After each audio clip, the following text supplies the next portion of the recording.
Jordan, how are you, man? I'm doing good. How you doing? I'm doing good, man. I want to thank you for taking out the time. All right, all right. Yeah, man. How you doing? I'm good. So, I guess first off, there was some news today, but we'll get to that in a second.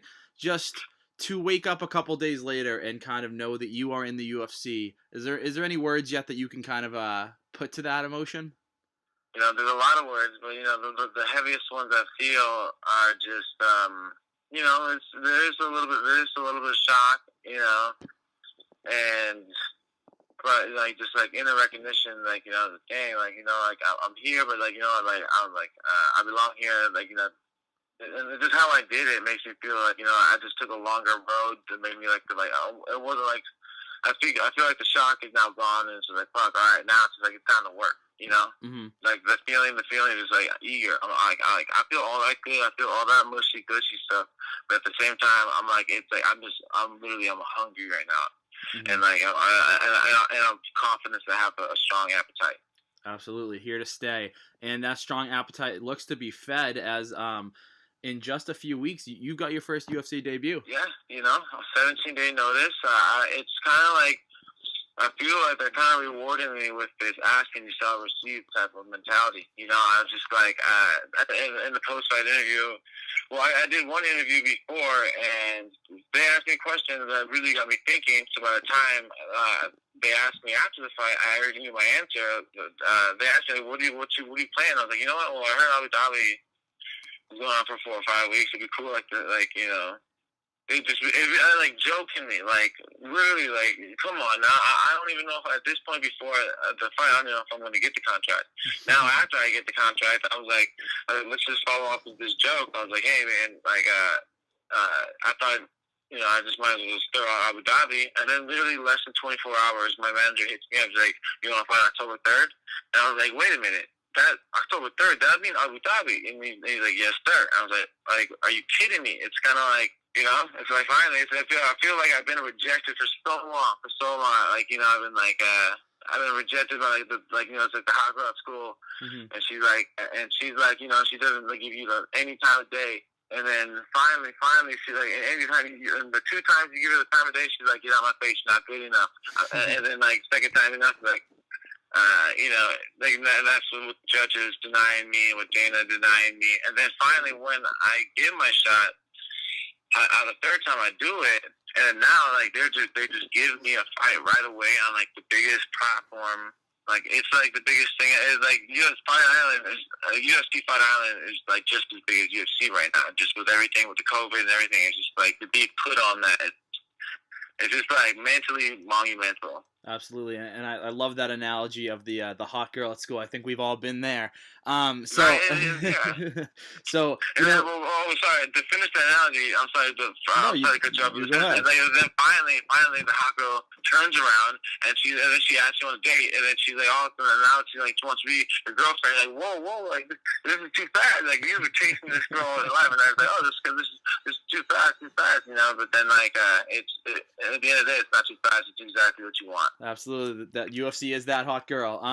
And like you just kind of spoke about, but if you get into more detail, it's just how has it hit you yet that while you're fighting on Fight Island that 5, 10, 15 years from now you kind of are going to do something that not many people have ever done. Fight during a pandemic. You've already done that, but now you're doing it in Abu Dhabi on this coveted UFC Fight Island that everyone's talking about. I'm honored and I'm humbled, and it's just at the same time, it's just you know what? I have something to give. I have something to offer. Why else would they give me a shot? Even if it's the beginning, opening fight, the most least important fight on the card, it doesn't matter. You're on Fight Island, and it's just the heat of the moment is really felt, and I feel it's bring it, bring any degrees you can bring at me right now. I feel confident enough to just to handle it. Absolutely, and you were on Dana White's Contender Series before. You lost in a very, very close split decision. What were the differences besides the outcomes between preparing for the first fight and preparing for the second fight? What was on your mind in that second fight, knowing that this was your second time coming back? I mean, besides the fact that I broke my knee 3 weeks before the first time I was supposed to, the reason why I didn't fight August 11th is because I broke my knee. Mm-hmm. So, apparently you can do that. I had a broken, a tendon detached from my patella, I believe, and it took a piece of bone with it, and that's called an avulsion fracture. So I dealt with that, and then the orthopedic surgeon what he was really concerned was about the possible tear in my LCL, MCL, ACL, LCL, and my meniscus. Mm-hmm.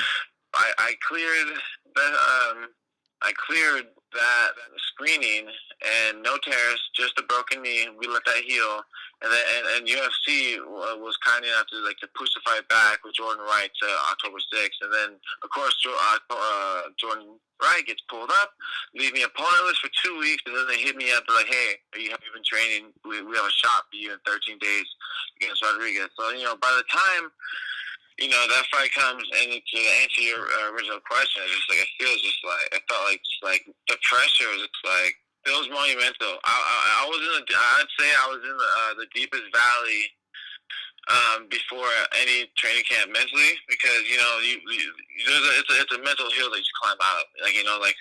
This happens in any fight with any opponent. Mm-hmm. At first when you find out you about the fight, you feel nervous, scared, anxious. Your heart rates when you watch, you study, you bring up video of the guy who you're fighting, who you just said yes. Because of course you say yes to the contract. For me, I always say yes before I even look up the guy. Mm-hmm. And then I look up the guy, I'm like, holy shit, this big mother, wow, this huge guy, Brazilians, oh my gosh. And then I didn't even know, and so I didn't even know all his true athletes. I just know he's a big guy. I just watched all his MMA fights. I found out before going into that fight that he was an 8-time World Brazilian Jiu-Jitsu champion, and I didn't even know he trained with Anderson Silva Mm-hmm. and Jacare. Me and my coaches, we didn't find any of that. We just found out the videos and we just studied him. And then lo and behold, we was like, oh my gosh, this guy changed the deal. Vitor Belfort, and all these grades, and dang, he's really trained all those people since he was 8 years old. All right, this is gonna be a good. This is gonna be a good, a good fight. So I was down in the deepest valley, but I climbed up, and I'm telling you, man, I've never felt better mentally going into that fight.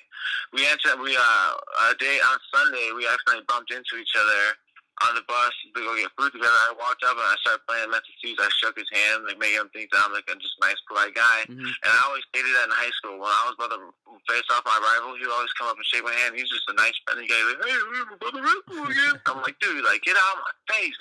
I'm about to go to war. And so I just kind of did that to him. I just got up, stood up, and just shook his hand and looked at my eyes, and then started playing the season in his corner's ear. And when we got back to the bus, I was just I don't know, the way it was just funny how I felt like it really rose up to the occasion, because I felt so weak at first. Oh man, I'm gonna be the smaller guy against this big guy with all these accolades.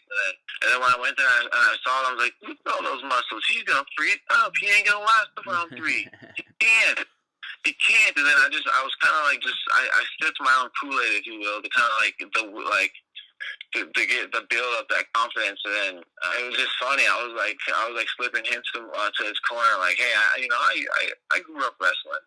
Mm-hmm. He's like, hey man, why didn't Dana take you the first time? Because of course me and Gregory's corner come back to the bus first, and I'm like, hey man, who are you? Are you a corner fighter? He's like, oh, I'm a corner. I was like, who are you cornering? He's like, Gregory. And I'm like, oh well, hey man, it's gonna be a good fight, man, because we both come from similar backgrounds. Mm-hmm. And he's like, hey man, why didn't he take you the first time? I was like, it's just I took on a 5-day notice, and I just out wrestled the dude. I just wrestled him down to the ground. There were some moments of stand up, but I didn't really prepare cardialistic wise, and so I went in there with a game plan to take him down and make him feel as comfortable with his gas tank where I was off a 5-day camp notice. So then I told him, bro, so all 5 days, I just, I still was able to finish him in the 3rd round. And then, but you know what? Dana just didn't like it. Mm-hmm. So then I planted 2 seeds. I said,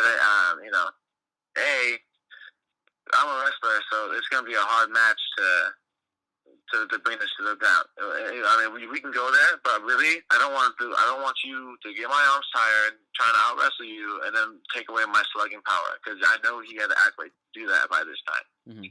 And so I was like, so I planted that seed in his coach, like, hey man, let's just kind of it's kind of like those things with two fighters, or hey man, let's just bang and get that fight of the night. You know, sometimes they make that agreement. I was kind of like planting that seed into his coach's head, like, man, let's just keep on our feet and let's just slug.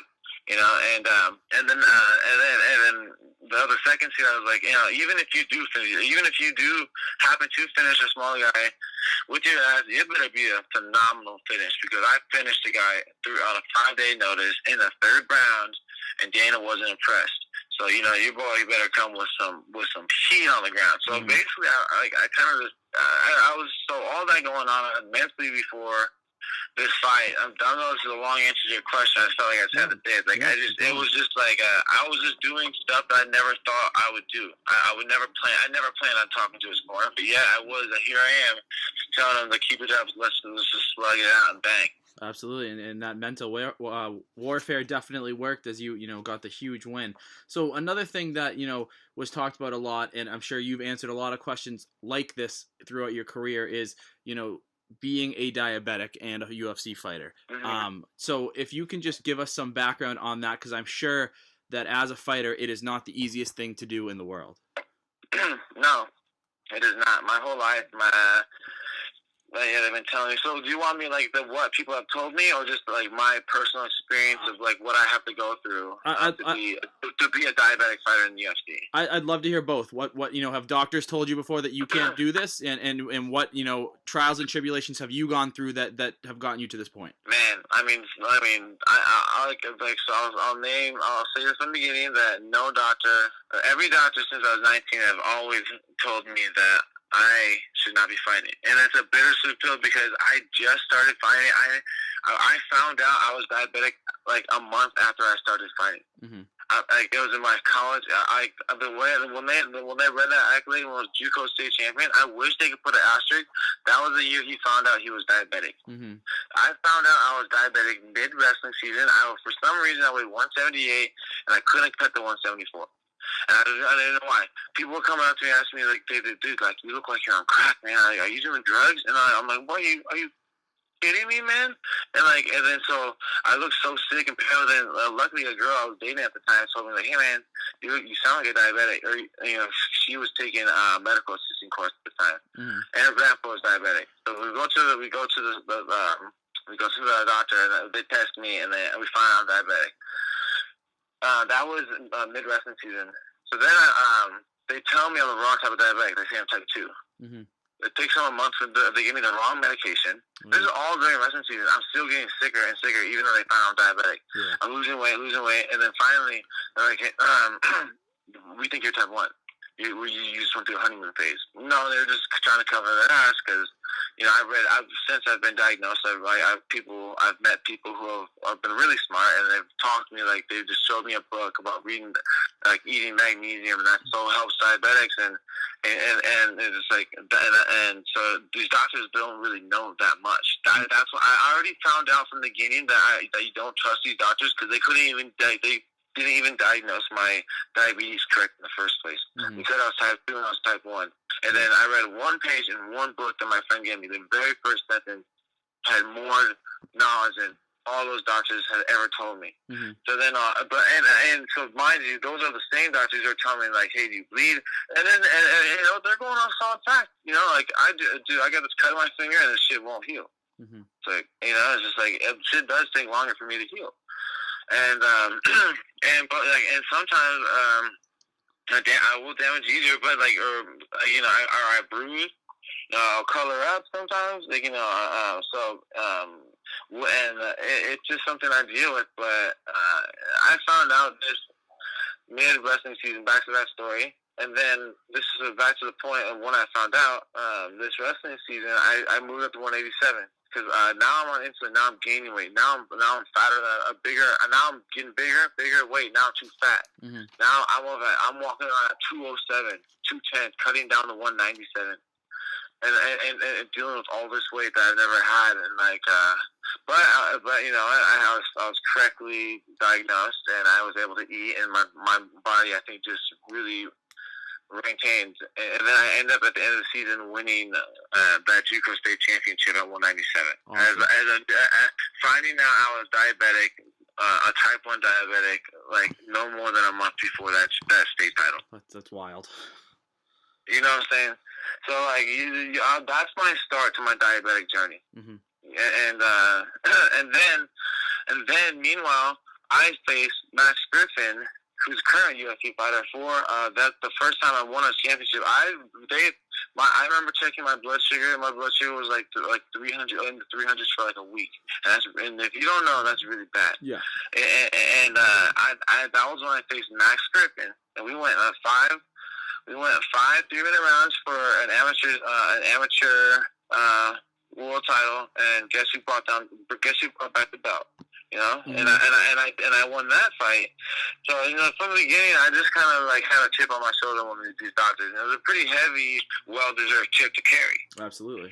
And then, now fast forward. Now at the end of the story, like, also let's just say for the sake of the story, like I said before, no doctors ever said to me, you should continue fighting. And they've all had their question mark looks, and they've all like, you know, well, I want to do this extra test, or I want to make sure I want to tell you this extra thing before you go. You know, like, all right, whatever. So, I just got off the phone, Aaron, last night mm-hmm. with one of the leading endocrinologists in New York. Mm-hmm. Happens to be a diehard UFC fan. Mm-hmm. His son, or his nephew knows every person on the roster. So mm-hmm. he just reached out to me like, dude, like, I get like all these pharmaceutical companies send me insulin. I would love to just give you these new insulins, and let's just say that these insulins are the I remember Mark from UFC, like he said that I take dog insulin, which is not true. It's just if your dog has diabetes and you don't have a prescription, you can go to Walmart because it's cheap, and you can use this for your dog. It's human insulin. Yeah. But it's like you can use it for dogs if your dog has diabetes, and so that's the type of insulin I use currently. Mm-hmm. You know, and it's because it's cheap. It's cheaper. I have Kaiser, but it still costs like $100, like $200 or absolutely, or $70, like a vial. So it's just still crazy, absurd, costly money that I just don't need to spend. Mm-hmm. And so this doctor, he is inviting to send me these insulins for free, and new ones that are like, shoot, I got this new that just came out this year or recently, this new ultra long lasting insulin, and it's proven to help reduce lows, which is really good for me in training, because when I train, a lot of time it goes low. Mm-hmm. So it's been known to help produce less lows, and now I fought through so much adversity where doctors have told me that I should not do this because it's gonna kill me in the end. But now a doctor told me, or to the point where a doctor's giving me free insulin that I could never afford on my own. Absolutely. I'm getting the newest top of the line insulin, and he sent it to me all for free. I said, man, I thank you so much for being a sponsor. He's like, what? A sponsor? Like, no. I'm reaching out because, dude, you inspire me. I deal with diabetics all the time, and it's just the way that you embrace it. People just run from the fact that they're diabetics and say, no, I'm a person who has diabetes. And I see in all your interviews, you say, no, I'm a diabetic, and then you faced it head on. I admire your drive and your personality. I just wanted to reach out. And I was like, well, you know what? Like, you can't take this away from me. You gotta let me say that you're my sponsor, or you can be like a beneficiary or whatever you want to call it. But I'm gonna tell the world that I was like, you can't take this from me. You can't take this feeling I have right now to the fact that I fought to till someone like you reached out to me and just and doesn't even want me to say his name. What's his name? No, he didn't want to, but I was like, but you know, I want to shout out his name. Like, dude, if you gave me a shout out, dude, I would be so just like, oh my God. So like, you know, Craig Perlman from New York, man. Okay. Thank you. Just like, I just want to thank you so much for solidifying that I really don't ever want to let go of this dream.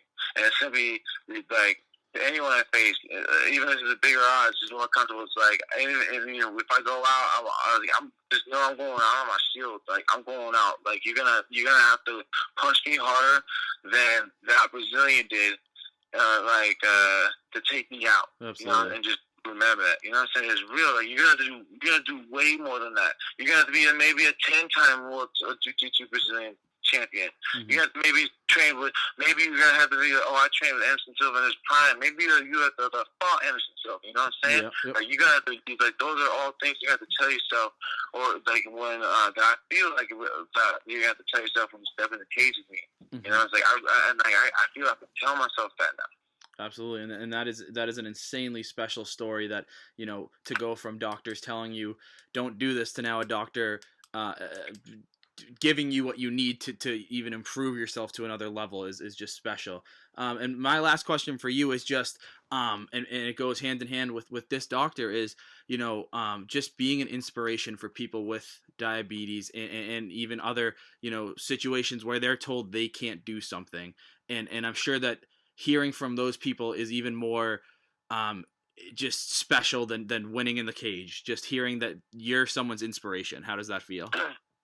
Feels amazing, man. I mean, I kind of like I undershot the message. Well, let's just say I didn't undershoot the message before that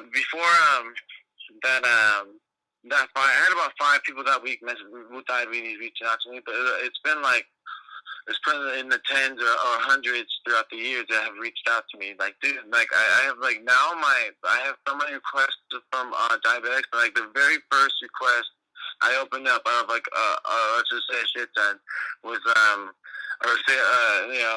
was a fellow type 1 with his story saying like how he like basically reading off word for word my story, and now like I'm gonna get back into it. I'm 30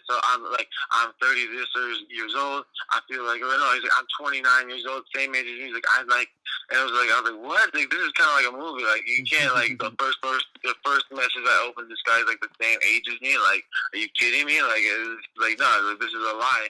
But it's just like, but then you open up the next one and the next one, and it's just like, dude, like it's like it's real. Mm-hmm. Like, you know what? I've been selling this cookie so long so that I didn't even feel like they even like the flavor anymore. Mm-hmm. You know, I had to go in there with all this intention before this fight.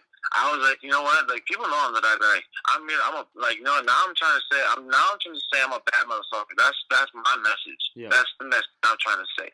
You know, because I've been told that everyone's like, hey Dana, you know, you can make money on it. I'm a decent fighter, you know, but I have type 1 diabetes. I'm doing pretty good right now. But nah, he made me you know what? He made me have to step out. He made me have to step it up a level, and I did. Mm-hmm. And then everyone's back on the diabetes. I'm like, okay, so I'm just back right where I left off. Like the message I've been trying to say. Yeah. They're like, oh, so you guys really like want me to say this stuff? Like, okay, you know. So it's like, you know. It feels good. It feels like, you know, like it just feels good with this whole. I don't have to be mean. You know, I don't have to be bullshit. I don't have to, like, you know, call me tummy machines act or whatever. Like you know, Conor McGregor's act. You know, as it turns out, there's these really great people that everyone claims that they are fine. It's like, yeah, they're all good. They're really great off camera, but they really seem like they really are really good at being a dick on one. Yeah. You know, so it's just like I don't have to do that, and it's just like it was kind of nice. Absolutely, man. Well, Jordan, I think we all look forward to seeing you continue to be an inspiration in the cage, and I congratulate you on your well-deserved UFC contract. Thank you very much for the time, man. Hey, Joe, I appreciate it, and thanks for the call and letting me ramble on. Absolutely, man. I appreciate it.